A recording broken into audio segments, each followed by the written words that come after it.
Here we are, 2 weeks into a thread of hope, walking the footsteps with Jesus in the Old Testament. 2 weeks, you guys. And we're to Deuteronomy. You'd think we'd be farther. We're not. We'll get there, though. One way or another, we will get there. So we are in Deuteronomy today, and that is a beautiful book of Moses, written by Moses. It's his last song to Israel. He is in this book showing all of his love for the people that God chose him to lead. His last song. He knows he's not entering the promised land. He broke faith with God in the waters of Meribah Kadesh in the desert of Zin. He knows this. He's known this for a long time. And yet, he shows the Israelites all of this love that he has for them in this book by encouraging them, by reminding them of the law and God's promises and his faithfulness. And he tells them again, you are God's chosen people and God's chosen nation. Now remember, we talked about this yesterday, this isn't the generation that was enslaved in Egypt. This isn't the generation that had the law come down and saw Moses up in the mountain receiving it. They don't remember the tragedy of living in Egypt.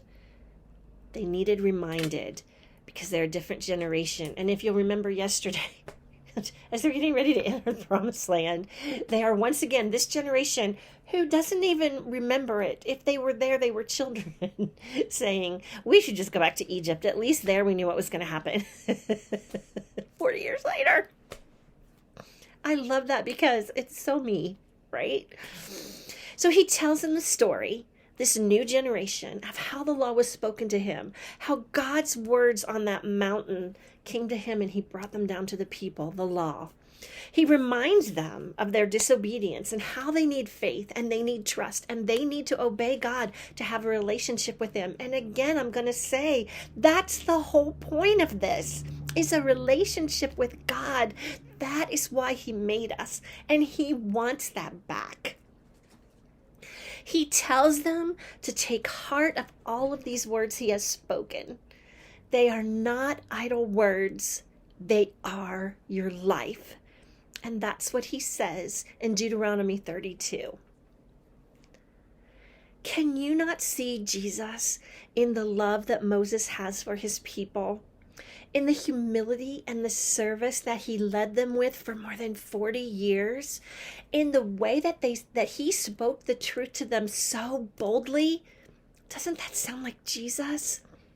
Rarely did we see Moses get angry, and when we did, it was probably justified.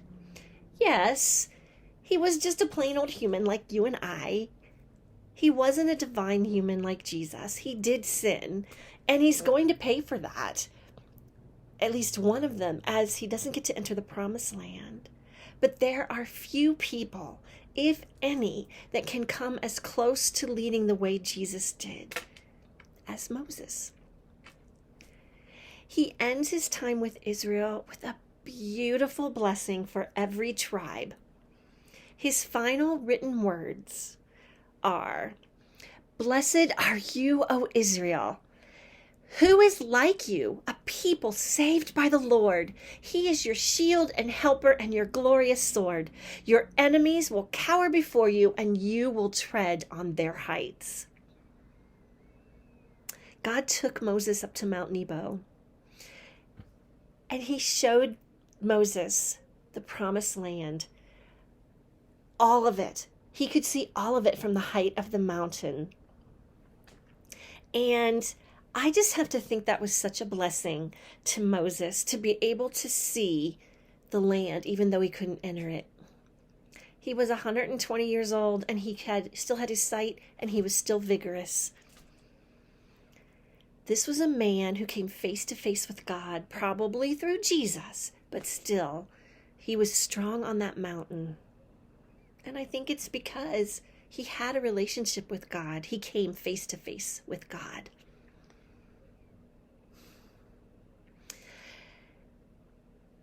Moses' final words on the mountain were, chapter 34, 10 through 12. Since then, no prophet has risen in Israel like Moses, who the Lord knew face to face, who did all these signs and wonders the Lord sent him to do in Egypt. For no one has ever shown the mighty power or performed the awesome deeds that Moses did in the sight of Israel until Jesus.